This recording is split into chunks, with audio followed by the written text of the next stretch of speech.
Hello, today we are going to speak about very interesting topic. Today's our topic is information literacy in school and in university.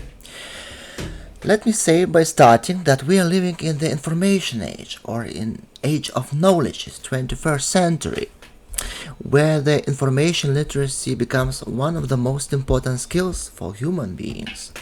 That's why it's important to manage it. Information literacy is defined as an ability to define the need for information, to implement information search process, and to systemize certain kinds of information. In this process, a learner must be able to raise the certain and adequate questions for information search. He must be able to select the questions for information search. Also, he must be able to create information search strategy and finally implement information search and systemize certain information from very diversified knowledge resources.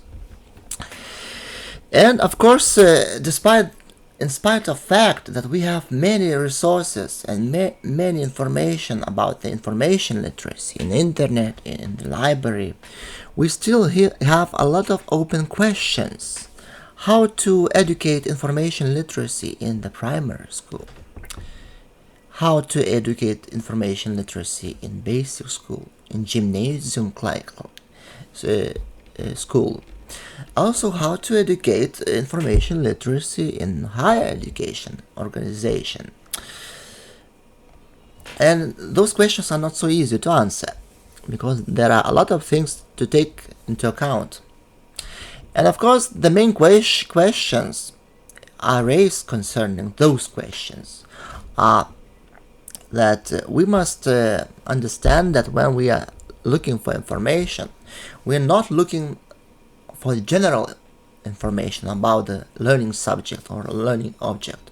We are looking for certain kinds of information. That's why before getting into information literacy, first we must manage knowledge management discipline. And we must understand that there are certain kinds and certain types of knowledge or certain kinds of information that can be searched. For instance, conceptual information, procedural information, contextual information, procedural information, or even information about the personalities. For instance, when we are speaking about the conceptual information, we are speaking about definition categories. When we are speaking about procedure information, we are speaking about methods, procedures, logarithms. When we are speaking about the contextual information, we are speaking about the time and place circumstances.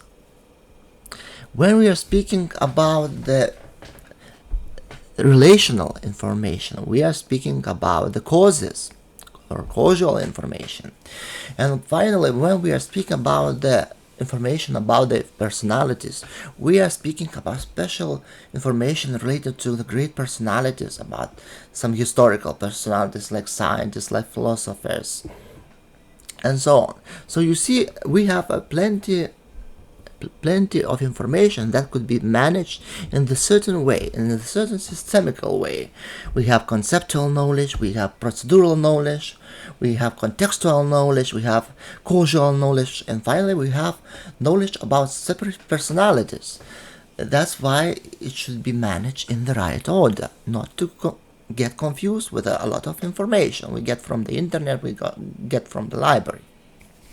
So when we are searching for information, we must take into account those kinds or those types of information. Also, there are very important question to consider is how much information should be delivered to the learner and how much information should he acquire himself or herself. So, of course, for the little ones, you should provide much more information and leave their independence research process at a lower scope. For the more independent and more self-directed learners, more competent learners. You should challenge with more questions and with more open-ended tasks. So this is important. Also, how to formulate educational tasks for the students, because one educational task differs from the other. For instance, we have case analysis, we have simple problems situation, and we have very complex problem situation, and different kinds of educational tasks needs different abilities of information literacy. For instance, for the case analysis, they may need to analyze just one learning object and to find just few types of knowledge or information. For the problem situations, more complicated situation, they must be able to identify much more learning objects, and for each of them to find much more type of information. So as you see, depending on the learning material, depending on the learning task, how it's complex, it also implicates how information search process should be organized. More complex educational tasks, it requires to define much more learning objects, and for each object define certain types or kinds of information to be searched. So this is important to remember. Also, another very important question: who should instruct about information literacy in school or university? And nowadays, educologists and educational specialists says that in any case, whether it's teacher or lecturer, he always should cooperate with a librarian, who should be able to manage together, instructing the learners about how to formulate questions, how to search information in the library, how to search information in the internet, and finally how to make different collection of different kind of information. It concerns not only reading the books, collecting some written material, but also, for instance, taking an interview from the scientists, from the researcher, from their colleagues, and they should educate how to discuss information, how to systemize it, and how to summarize it. So this is very important. So just to remind you that the very important questions that are very important to consider before instructing and composing information literacy educational strategies. We must define the type of information that should be searched in the process. We must decide how much information should be delivered to the learner and how much information they should find themselves. Also, how and what kind of educational tasks should be delivered to the learners, whether it's case analysis, whether it's simple problems situation or complex problem situation. And finally, how to optimize instructions on information literacy in school or universities. Of course, the cooperation between librarians and school teachers or lecturers are crucial. And if you asked how I instruct about information literacy and how I educate information literacy in the process of problem-based learning. And as you know, problem-based learning is self-directed and collaborative learning strategy with four major components, four major learning phases, of course. In the first learning phases, they structure the problem. They're making a very clear problem scheme, a very clear problem picture. And at the second phase of education, this process, they trying to search for information, and this is one of the most difficult and challenging educational phase in PBL. They must define and they must raise the right questions according to certain types of the knowledge they are searching for. Also, they should select the questions. Maybe not all the questions are relevant, or maybe some questions are not necessary for the search. They would overload all the search process. So selection of the relevant questions is really very important. Finally, they must create a information search strategy and to look for information into very diversified information resources.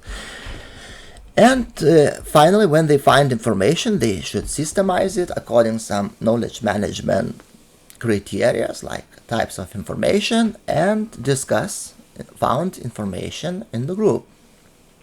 And of course, based on the found information, they are generating some strategical insights, and finally they reflect all educational process and its results. So, of course, what is important to notice from all what have been said, that information literacy education needs interdisciplinary educational approach. It's always very useful when you integrate it, not only teaching one discipline, but it's important to integrate several disciplines, because when you're generating educational tasks, usually it encodes several learning objects that could be from the very different disciplines. For instance, in the problem situation, if you are applying problem-based learning or even project-based learning, in the same problem situation, you can encode several learning objects. For instance, one learning object could encode mathematical learning subject. Another learning object could encode physical learning subject. And finally, the third learning object could encode historical learning subject. So you see that even one educational task could encode very different kind of educational objects. And for each of them, you could look for conceptual, procedural, causal, and contextual knowledge. That is really very important.